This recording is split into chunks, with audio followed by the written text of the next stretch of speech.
Une grande manifestation de soutien à deux femmes séquestrées dans leur pays se prépare en ce moment à Louvain-la-Neuve. Ces deux femmes sont Ingrid Betancourt et Aung San Suu Kyi, toutes deux privées de liberté à cause de leur combat contre la corruption et pour les droits de l'homme. Portrait avec Marianne Claric. Ce sont les dernières images d'Ingrid Betancourt, un enregistrement vidéo diffusé en août 2003 par ses ravisseurs, les rebelles des FARC. Depuis, plus de nouvelles, mais rien n'indique qu'elle ne soit plus en vie. Le 23 février 2002, Ingrid Betancourt est enlevée par les forces armées révolutionnaires de Colombie. Elle est en pleine campagne électorale pour les présidentielles. En échange de sa libération et de celle de 58 autres otages, les FARC demandent la sortie de prison de 500 guérilleros. Études à Paris, en Sciences Po, puis engagement politique à Bogota dès l'âge de 29 ans. Élue députée en 1994, puis sénatrice en 1998, Ingrid Betancourt se bat contre la corruption du pouvoir colombien liée au cartel de la drogue. Son engagement est total et elle sait qu'elle risque sa vie, mais elle incarne l'espoir de tout un peuple dans le pays le plus corrompu d'Amérique latine. En France, la mobilisation est forte pour obtenir sa libération, sans succès jusqu'à présent. Aung San Suu Kyi mène sa lutte en Birmanie où elle dirige l'opposition politique. De 1989 à 1995, elle est assignée à résidence, puis de 2000 à 2002, arrêtée en 2003 et à nouveau isolée du monde. Fille du héros de l'indépendance birmane, le général Aung, assassiné en 1947, Aung San Suu Kyi est partie en guerre contre la junte militaire de son pays. Malgré sa privation de liberté, elle est élue triomphalement sur la liste de son parti, la Ligue nationale pour la démocratie, en 1990.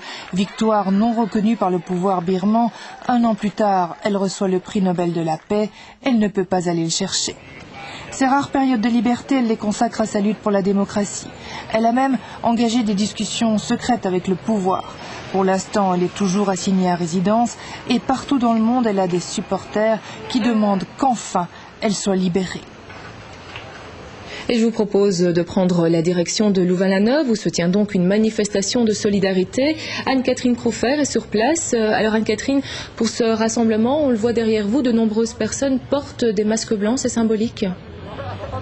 Oui, c'est symbolique. En fait, ces masques blancs représentent tous ces anonymes qui ont été kidnappés, dont on n'a toujours pas de nouvelles, qui ont été pris en otage. Il faut rappeler qu'ils sont encore 3000 en Colombie, 1500 en Birmanie.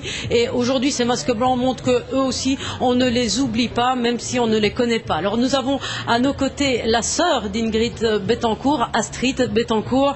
Alors, en quoi cette manifestation aujourd'hui est importante pour vous ?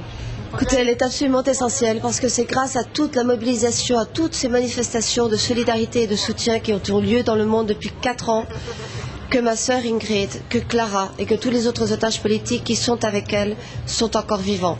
Au lendemain de l'enlèvement d'Ingrid, les FARC avaient dit si le gouvernement colombien ne met pas en place un accord humanitaire dans le délai de 1 an, on disposera de la vie d'Ingrid. Donc aujourd'hui, plus que jamais, c'est la garantie de vie d'Ingrid, de Clara et des autres otages. Mais c'est également la légitimité, la base pour que le gouvernement français et les autres pays qui aident le gouvernement français poursuivent les démarches pour aboutir à cet accord humanitaire. Vous pensez qu'elle a un retour là-bas, qu'elle sait qu'il y a toutes ces manifestations pour elle ? Oui, comme vous le savez, il y a un programme radio qui s'appelle Les Voces de Sequestrados et ma mère tous les jours envoie ce message. Elle va bien sûr raconter demain ce qui a lieu ici et je lui relaterai le plus fidèlement possible. Donc Ingrid le saura, elle en aura écho, les autres séquestrés le sauront, le gouvernement colombien l'apprendra et ça leur redonnera d'énergie pour tenir le coup. Alors finalement, vous n'avez jamais eu de contact avec Ingrid Betancourt, uniquement des preuves de survie. La dernière en date, c'est il y a 2 ans et demi. Est-ce que vous êtes toujours convaincu qu'elle est là ?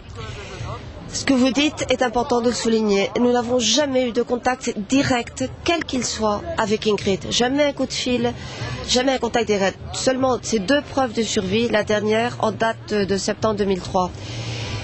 La première chose, nous avons une conviction interne. Je ne sais pas, c'est quelque chose qui nous habite à tous les membres de la famille qu'Ingrid est vivante. La deuxième chose, c'est que grâce à cette mobilisation, nous savons que les FARC ne peuvent pas toucher à l'intégrité physique d'Ingrid, ni de tous les otages politiques qui sont avec elle, parce qu'ils savent qu'à ce moment-là, ils deviendraient les parias de l'humanité. Donc pour nous, c'est pour ça que c'est vraiment essentiel. Merci beaucoup Astrid, on va vous laisser parce que je pense que vous avez des discours ici derrière nous. En tout cas, on vous rappelle très brièvement que ce soir à 20h, un grand concert avec Renaud Calogero, Hugo Frey, Vincent Venet, Jean-Louis Dole et d'autres encore. Tout ça pour marquer le soutien à tous ces prisonniers qu'on n'oublie pas aujourd'hui. C'est l'occasion de marquer le coup encore une fois. Oui, avec un reportage également ce soir dans le journal de 19h30. Merci Anne-Catherine.